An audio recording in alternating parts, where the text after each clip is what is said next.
على محمد وعلى آل محمد كما باركت على إبراهيم وعلى آل إبراهيم إنك حميد مجيد.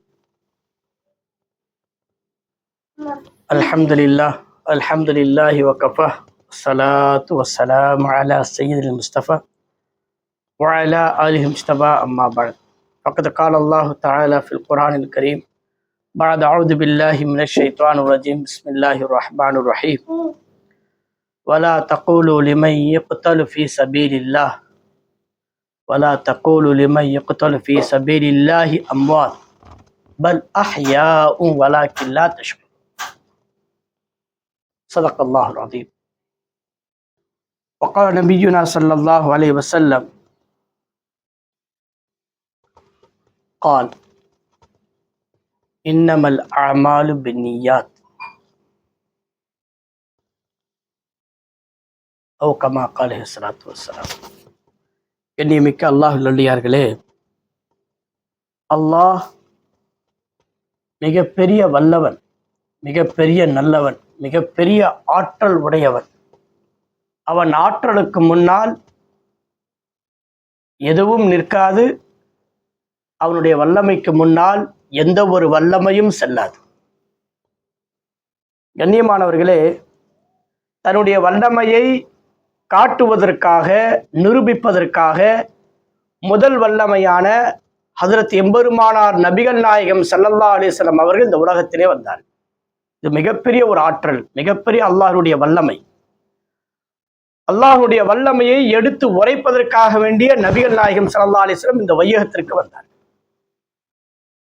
பிறகு இந்த எம்பெருமானார் நபிகள் நாயகம் ஸல்லல்லாஹு அலைஹி வஸல்லம் உடைய வாழ்க்கையில் ஏற்படக்கூடிய அனைத்து விஷயங்களையும் அந்த வல்லவன் ஆகிய அல்லாஹ் எப்படியெல்லாம் தீர்ப்பு கொடுத்தான் என்ற வல்லமையை காட்டுவதற்காக அவனுடைய வாழ்க்கை நமக்கு படிப்பினையாக இருக்கு.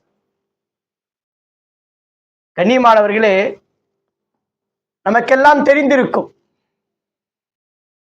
நாம் எல்லாம் அறிவோம், நம்முடைய அறிவு தீர்மானிக்கும். சிறிய எண் பெரிய எண்ணை அழிக்க முடியாது. பெரிய எண் சிறிய எண்ணை அழித்துவிடும்.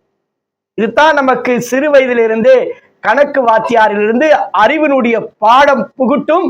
இதுதான், சிறிய எண் பெரிய எண்ணை அழிக்க முடியாது.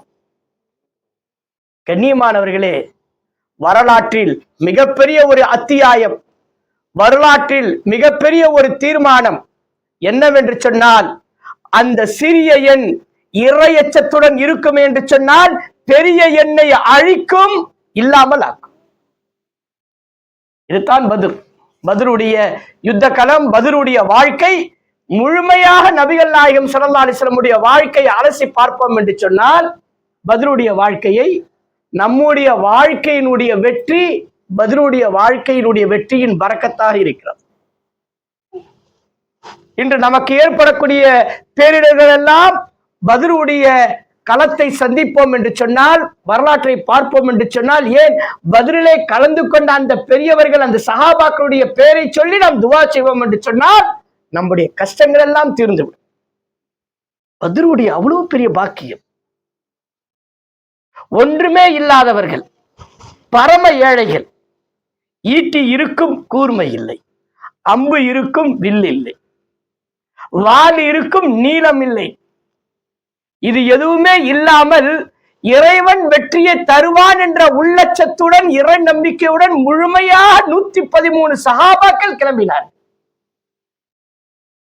113 சஹாபாக்கள் முழு நம்பிக்கையோடு அல்லாஹ்வின் மீது நம்பிக்கை வைத்து மதீனா மாநகரத்தை விட்டு அந்த பத்ருடைய களத்தை சந்தித்தார்.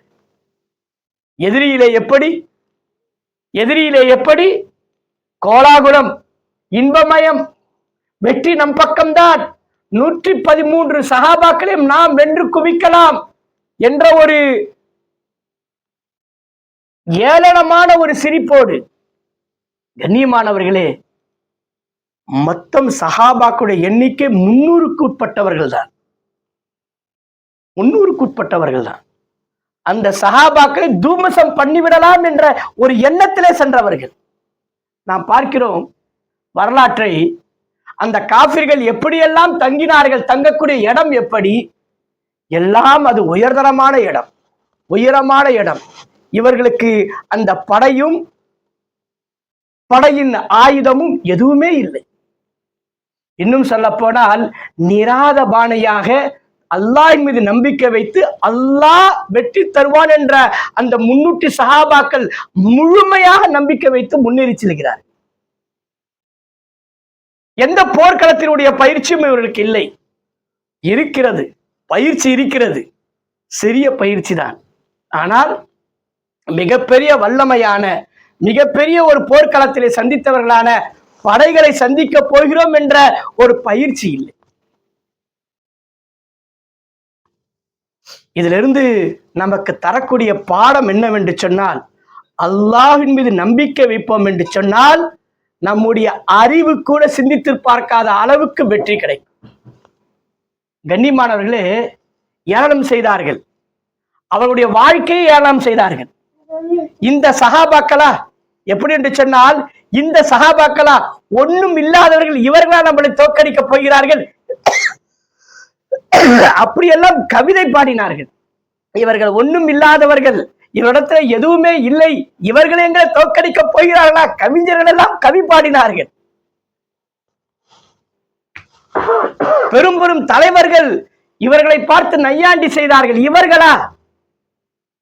கண்ணியமானவர்களே, அல்லாஹ் உயர்த்த வேண்டும் என்று நாடிவிட்டால் அவனுக்கு எந்த ஒரு படையோ ஒரு பலமோ அதிகாரமோ ஆயுதமோ ஆட்சியோ அந்தஸ்தோ எதுவுமே தேவையில்லை. அல்லாஹ் அவனை உயர்த்த வேண்டும் என்று சொன்னால் உயர்த்தி விடுவான். அவ்வளவுதான். அல்லாஹ் ஒருவன் உயர்த்த வேண்டும் என்று நாடிவிட்டால் உயர்த்தி விடுவான். துதில்லு மன் தஷா, அல்லாஹ் யாருக்கு நாடுகிறானோ இழுவை கொடுப்பான். ஒத்துஇஸ்ஸு மன் தஷா, அல்லாஹ் யாருக்கு நாடுகிறானோ இழுவை கொடுத்து விடுவான். கண்ணியமானவர்களே, போர்க்களத்திலே காபிர்களுடைய படைகள் ஏராளம், 1000க்கும் மேற்பட்டவர்கள். ஈமான் கொண்டவருடைய படைபலம் 300க்கும் மேற்பட்டவர்கள். இவ்வளவுதான். இவர்களுக்கு மத்தியிலே போர் நடக்கிறது. அந்த போருடைய முகாந்திரம் எப்படி என்று சொன்னால், கண்ணியமானவர்களே, எடுத்தவுடனே பெருமை, அபு ஜஹலுடைய பெருமை, உத்பாவுடைய பெருமை, அபு ஹலஃபுடைய பெருமை. நாங்கள் மோத வேண்டும் என்று சொன்னால் குறைஷியுடன் தான் மோதுவோம். இப்படியே சொன்னார், நாங்கள் குறைஷியுடன் தான் மோதுவோம், எங்களுக்கு நிகர் குறைஷி தான், வரை சொல்லுங்கள். கண்ணியமானவர்களே, இதை சொன்ன அபு ஜஹலுடைய மரணம் 2 சிறுவர்களுக்கு மத்தியில் ஏற்பட்டது. 2 சிறுவர்கள் தான் அவனுடைய மரணத்தை தீர்மானித்தார்கள். தலையை அவனுடைய உடம்பிலிருந்து துண்டாக பித்தெடுத்தார்கள். தலையை துண்டாக பிரித்தெடுத்தார்கள். கண்ணியமானவர்களே, எந்த வஸ்துக்களை கொண்டு நாம் பேர் கிடைக்கும், புகழ் கிடைக்கும் என்று நினைத்தோமோ அந்த வஸ்துக்களை கொண்டு இழிவை அல்லாஹ் கொடுத்தான். எந்த அளவுக்கு இழிவு என்று சொன்னால், அவனுடைய பிணத்தை கூட மக்கள் அனைவர்களும் புதைப்பதற்கு முன் வரவில்லை, நாற்றம் எடுத்து அவன் கிடந்தான். கண்ணியமானவர்களே, அல்லாஹுடைய ரசூலுடைய வழியை ஏற்படுத்துவோமே என சொன்னால் மரணம் என்பது கண்ணியமானதாக ஏற்படுத்துவான். அல்லாஹும் அல்லாஹுடைய ரசூலை நாம் கேவலப்படுத்துவோம் என்று சொன்னால், பத்ருடைய வரலாறு நமக்கு முன்னால் இருக்கிறது. அவனுடைய பிணம் கூட நாரி இருக்கும், பிணம் கூட நாரும். அபூஜஹலுடைய மறுத்தவர்களுடைய பிணம் அப்படித்தான் ஏற்பட்டது. ஆனால் அல்லாஹுடைய நபி எப்படி இருந்தார்கள்? அல்லாஹ் வாக்குறுதி கொடுத்தான், உங்களுக்கு வெற்றி கிடைக்கும் என்ற வாக்குறுதியை கொடுத்தான். இருந்தும் கூட அந்த வெற்றி யா அல்லாஹ் இந்த முஃமின்களுக்கு ஆகியிருக்க வேண்டும் என்று கேட்டார், இந்த சஹாபாக்களுக்கு ஆகியிருக்க வேண்டும் என்று கேட்டார்கள். ஏனென்று சொன்னால் அல்லாஹுடைய கட்டளை, அல்லாஹுடைய வெற்றி எப்படி வேண்டுமானாலும் வரலாம். அல்லாஹு தாலா எப்படி ஆக்கினான் என்று சொன்னால், மலக்குமார்களை அனுப்பி வெற்றியை கொடுத்தார். இவர்கள் வாளைத்தான் ஓங்குவார்கள், வெற்றியவர்கள் மலக்குமார்கள். அம்பைத்தான் ஏய்வார்கள், அம்பு சரியான இடத்துல ஏய வைத்தது அல்லாஹ். வமா ரமைத்த இது ரமைத்த இன்னல்லாஹ ரமா வலாக்கின்னல்லாஹ ரமா. யார் எய்தினார்? யார் அம்பு எய்தினார்? அம்பை கொண்டு சேர்த்தது யார்? அல்லாஹ்தான் சேர்த்தது, அல்லாஹ்தான் சேர்த்தது. கண்ணியமானவர்களே, நாம் விளங்கிக் கொள்ள வேண்டும். நபி அவர்கள் வெற்றி என்று அல்லாஹ் அறிவித்திருந்த போதும் அல்லாஹ்விடத்துல சிரம் தாழ்த்தி சஜிதாவிலே இருந்து அபூபக்கர் சித்திக் ரலியல்லாஹு தஆலா அவர்கள் பார்க்கிறார்கள். அவர்கள் அந்த போருக்கு சந்திப்பதற்கு முன்னால் நபி அவர்கள் அல்லாஹ்வுடைய சஜிதாவிலே விழுந்து மன்றாடக்கூடிய காட்சியை அபூபக்கர் சித்திக் ரலியல்லாஹு தஆலா அவர் சொல்கிறார்கள், நபியே, அல்லாஹ் உமக்குத்தான் வெற்றி தருவான் என்று கூறிவிட்டான் அல்லவா, பிறகு ஏன் இப்படி? நபி அவர்கள் சொன்னார்கள் அல்லாஹ்விடத்தில் மன்றாடி சொன்னார்கள், அல்லாஹ் வெற்றி தருவான், அதற்குரிய அகிலாக நாம் ஆகியிருக்க வேண்டும், அதற்குரிய தகுதியானவர்களாக ஆகியிருக்க வேண்டும். வெற்றி என்பது நிச்சயம்தான், அதற்குரிய தகுதியானவர்களாக ஆகியிருக்க வேண்டும். அந்த வெற்றி பெறுவதற்கு தகுதியானவர்களாக ஆகியிருக்க வேண்டும். இன்னும் நபிகள் நாயகம் ஸல்லல்லாஹு அலைஹி வஸல்லம் இறை அஞ்சினார்கள். எப்படி அஞ்சினார்கள் என்று சொன்னால், அந்த சஜிதா செய்த இந்த மண் நெற்றியிலே இருந்தது. போர்க்களத்திலே அதிகமான சஹாபாக்கள் நபியுடைய தோற்றத்தை பார்த்தவர்கள் தெரியும். அவர்கள் சொன்னார்கள், நபிகள் நாயகம் ஸல்லல்லாஹு அலைஹி வஸல்லம் சஜிதா செய்து வடு கூட, அந்த மண்ணு கூட கீழே விழவில்லை, அந்த வடு இருந்தது. அப்படி அல்லாஹ்விடத்திலே மன்றாடினார். அல்லாஹ்விடத்திலே இப்படி அஞ்சினார்கள், இறைவா, இந்த கூட்டத்தை நீ வெற்றி கொடுக்கவில்லை என்று சொன்னால் உன்னுடைய கலிமாவை நிலைநாட்டுவதற்கு இந்த உலகத்திலே யாருமே இருக்க மாட்டார்கள் என்று உறுதியாக சொன்னார்கள். எனவே அல்லாஹ் தஆலா இப்படி அவர்களை உயர்த்தினால், அதிலிருந்து 10 நபர்களை அஷரத்து முபஷரா என்று சொல்லக்கூடிய 10 நபர்களை உயர்த்தினார். கண்ணியமானவர்களே, அந்த பத்ர் சஹாபாக்கள் கலந்து கொண்ட அந்த சஹாபாக்களுடைய பெயர்கள் அனைத்தையும் மனதில் வைத்து அதை ஏற்றி எழுதி, எந்த ஒரு மனிதர் தன்னுடைய தேவைக்காக வேண்டி துவா செய்வானோ அந்த தேவையை நிறைவேற்றப்படும் நன்மாராயம் கொடுக்கப்பட்டிருக்கிறது. கண்ணியமானவர்களே, இவர்கள் அல்லாஹுவை ஈமானை உயர்த்துவதற்காக, ஏலாய கலிமத்துல்லாஹ் உயர்த்துவதற்காக இப்படியெல்லாம் போர்க்களத்தை செய்து முடித்த பிறகு யகூதிகள் எல்லாம் ஏளனமாக பேசினார்கள். இங்க பாருங்க, நீங்க என்னத்தான் ஜெயிச்சாலும் உங்கள இருக்கிறவங்க எல்லாம் போய் சேர்ந்துட்டாங்களே, பெரிய பெரிய ஆள்லாம் போயிட்டாங்களே. அப்பதான் அல்லாஹ் இறக்கி வைக்கிறான், வலா தக்கூலு லிமை யுக்தலு ஃபீ சபீலில்லாஹ், அல்லாஹ்வுடைய பாதையிலே இறந்தவர்கள் என்று சொல்லாதீர்கள். அல்லாஹ்வுடைய பாதையிலே கொலை செய்யப்பட்டவர்கள் அவர்கள் கொலையாளிகள் என்று சொல்லாதீர்கள். மாறாக அவர்கள் ஷஹீதின்கள், அந்த ஷஹீதின்கள் உயிருடன் இருக்கிறார்கள் சொல்லிவிட்டு அல்லாஹ் ஒரு புதிய அத்தியாயத்தை சொல்கிறான். மனிதனுடைய கற்பனை இதுவரை என்ன கற்பனையோ அந்த கற்பனைக்கு எல்லாம் முற்றுப்புள்ளி வைக்கிறான். வலாக்கில்லா தஷ்உரூன், அவர்கள் உயிருடன் இருக்கிறார் என்பதை நீங்கள் உணர மாட்டீர்கள் என்று அல்லாஹ் சொல்கிறான்.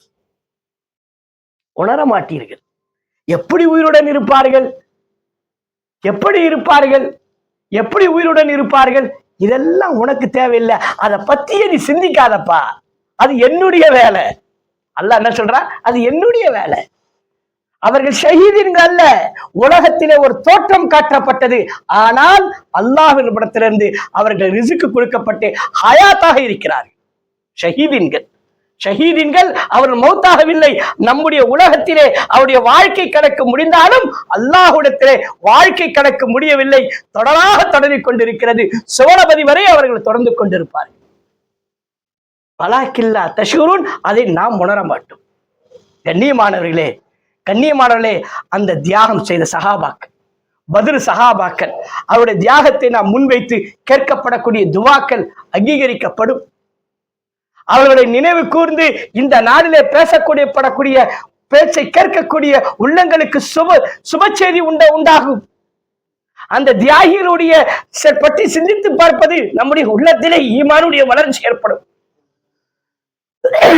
ஏனென்று சொன்னால் அவர்கள் பொருளுக்கோ பணத்திற்கோ மன்றாடவில்லை.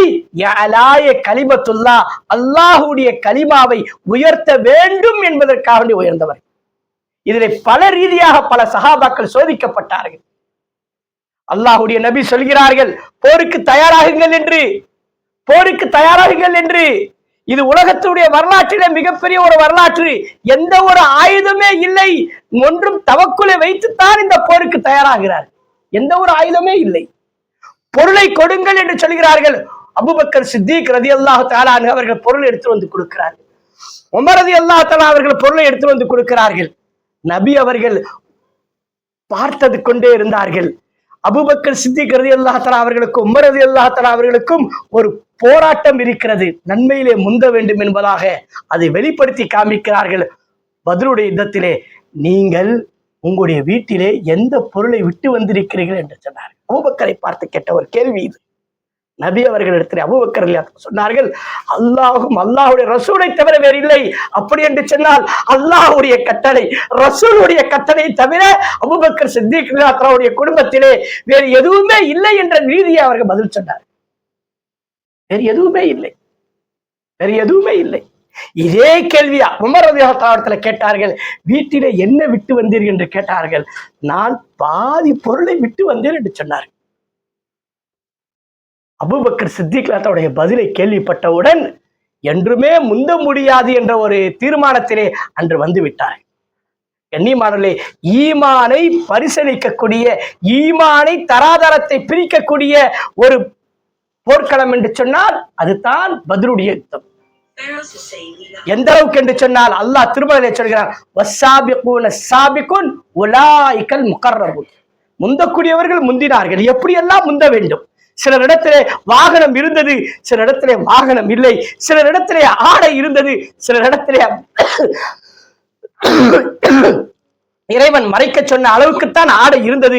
சிலர் இடத்திலே ஈட்டி இருந்தது, ஈட்டி போதுமான அளவுக்கு இல்லை. சில இடத்திலே அம்பு இருந்தது, வில்லு இல்லை. வில்லு சில இடத்திலே இருந்தது, அம்பு இல்லை என்பதாக ஒரு சூழ்நிலை அவர்களிடத்திலே இருந்தது. ஆனால் ஆனால் இந்த போருடைய உபகரணங்கள் எல்லாம் அல்லாஹ்வுக்கு தேவையில்லை. நிறுவனமானது. அல்லாஹ்வுக்கு என்ன தேவையில்லை? போருடைய உபகரணங்கள் தேவையில்லை.